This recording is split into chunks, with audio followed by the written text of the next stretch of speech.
మా YouTube channel. ఈరోజు మనం వెళ్ళే ప్లేస్ వచ్చేసి చెరువుగట్టు దేవాలయం. చాలా మంది ఈ చెరువుగట్టు దేవాలయానికి వచ్చే ఉంటారు, కానీ ఈ దేవాలయం యొక్క చరిత్ర చాలా మందికి తెలీదు. సో ఈ చెరువుగట్టు దేవాలయం యొక్క ఫుటేజ్ అండ్ హిస్టరీని ఎక్స్ప్లెయిన్ చేస్తూ పైన 3 గుండ్లపై ఉన్న దేవుణ్ణి దర్శించుకుందాం. నార్కట్పల్లికి 6 కిలోమీటర్ల దూరంలో ఎల్లారెడ్డిగూడెం అనే గ్రామంలో ఈ చెరువుగట్టు దేవాలయం ఉంది.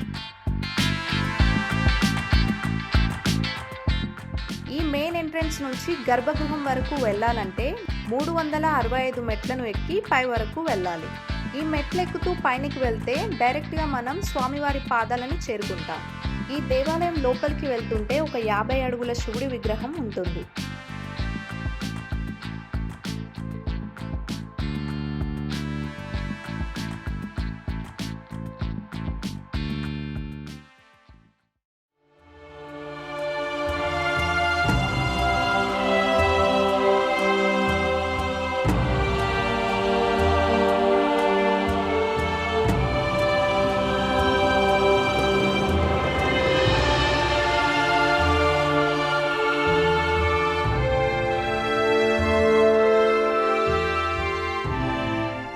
చెరువుగట్టు దేవాలయానికి వచ్చిన భక్తులందరూ ఈ నీటి గుండంలో ఈ కోనేరులో స్నానం చేసి స్వామివారిని దర్శించుకోవడానికి మెట్ల గుండా పైనకి వెళ్తారు.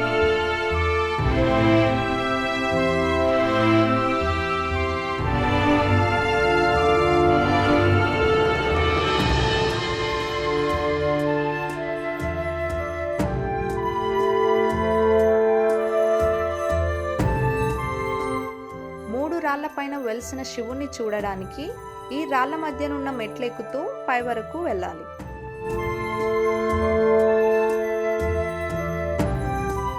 చాలా మంది ఈ 3 రాళ్లను 3 గుండ్లు అని పిలుస్తారు.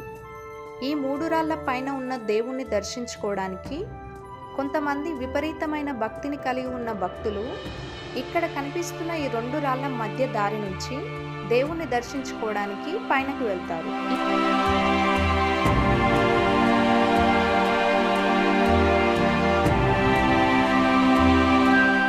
ఈ చెరువుగట్టు దేవాలయం చుట్టూ పచ్చపచ్చని పంట పొలాలు చాలా ఉంటాయి.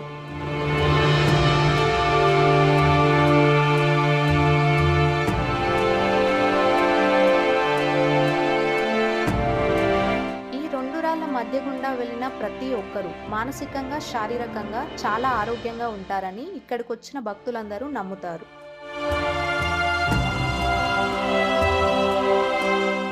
ఈ దేవాలయానికి వచ్చిన చాలా మంది భక్తులు వారి కోరికలను దేవునికి వ్యక్తపరుస్తూ ఇలాంటి వస్తువులను ఇక్కడ కట్టి వెళ్తుంటారు.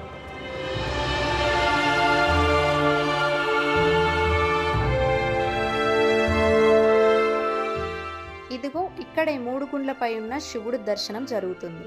ఈ చెరువుగట్టు దేవాలయం యొక్క చరిత్ర ఏంటంటే, జమదగ్ని మహర్షి దగ్గర ఉన్న కోరికలను తీర్చే కామధేనువును కార్తవీర్యార్జునుడు తనదిగా చేసుకోవాలని జమదగ్ని మహర్షిని చంపేసి ఆ కామధేనువును తన సొంతం చేసుకుంటాడు. అప్పుడు జమదగ్ని కొడుకు అయిన పరశురాముడు తన గండ్రగొడ్డలితో కార్తవీర్యార్జునుడి తలను నరికి 21 సార్లు భూప్రదక్షిణం చేసి క్షత్రియ సంహారం చేస్తాడు.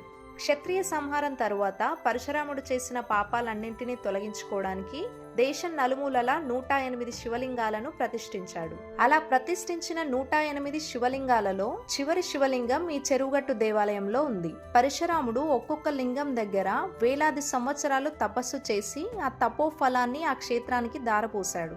ఈ ప్రదేశంలో పరశురాముడు శివుణ్ణి వేడుకుంటూ ఎంతకాలం తపస్సు చేసినా కూడా శివుడు ప్రత్యక్షం కాకపోయేసరికి పరశురాముడికి చాలా కోపం వచ్చి ఆ శివలింగం పైన తన గండ్రగొడ్డలితో గట్టిగా ఒక దెబ్బ వేశాడంట. ఇంకా వెంటనే శివుడు ప్రత్యక్షం అయిపోయి, ఇంతకాలం నువ్వు తపస్సు చేసినందుకు ఈ ప్రాంతం ప్రముఖ శైవ క్షేత్రంగా వెలుగొందుతుందని, కలియుగాంతం వరకు తానిక్కడే ఉండి భక్తులను అనుగ్రహిస్తూ ఉంటానని పరశురాముడికి శివుడు చెప్పాడు. పరశురాముడు రామలింగేశ్వరుని పైభాగంలో తన గండ్రగొడ్డలితో దెబ్బ వేసిన చోట జడల వంటి నిర్మాణాలు ఉన్నాయి. అలాగే ఈ దేవాలయం సమీపంలో పార్వతీదేవి దేవాలయం కూడా ఉంటుంది. అందుకే ఈ దేవుణ్ణి శ్రీ పార్వతీ జడల రామలింగేశ్వర స్వామి అని అంటారు. ఇంకా ఇప్పుడు మనం గర్భగుడిలోకి వెళ్తున్నాం.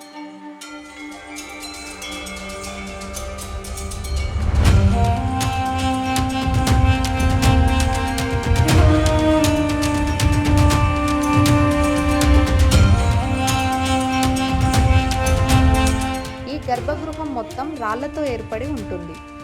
ఆ రాళ్ల మధ్యలో మనకు శివుని విగ్రహం కనిపిస్తూ ఉంటుంది.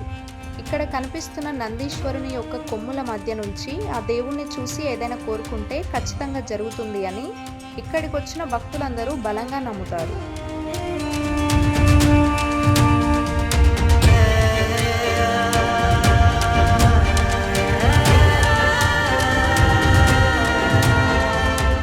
ఇదిగో ఇక్కడ శివుడి పాదాలుంటాయి. నీటి గుండంలో స్నానం చేసి తడిబట్టలతో ఈ పాదాల చుట్టూ ప్రదక్షిణలు చేస్తే మనం కోరుకున్న కోరికలు ఖచ్చితంగా నెరవేరుతాయని ఇక్కడికి వచ్చిన భక్తులు నమ్ముతారు. ప్రతి కార్తీక సోమవారం రోజున ఇక్కడికి వచ్చిన భక్తులందరూ ఈ పాదాల చుట్టూ దీపాలను వెలిగిస్తారు.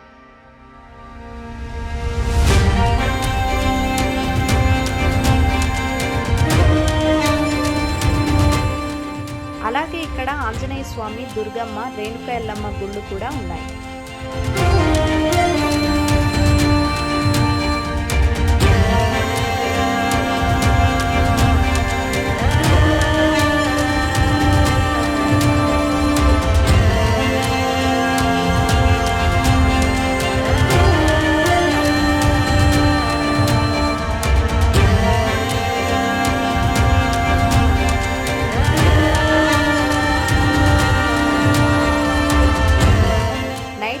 మార్నింగ్ టైంలోనే ఈ విగ్రహం చాలా అందంగా కనిపిస్తుంది.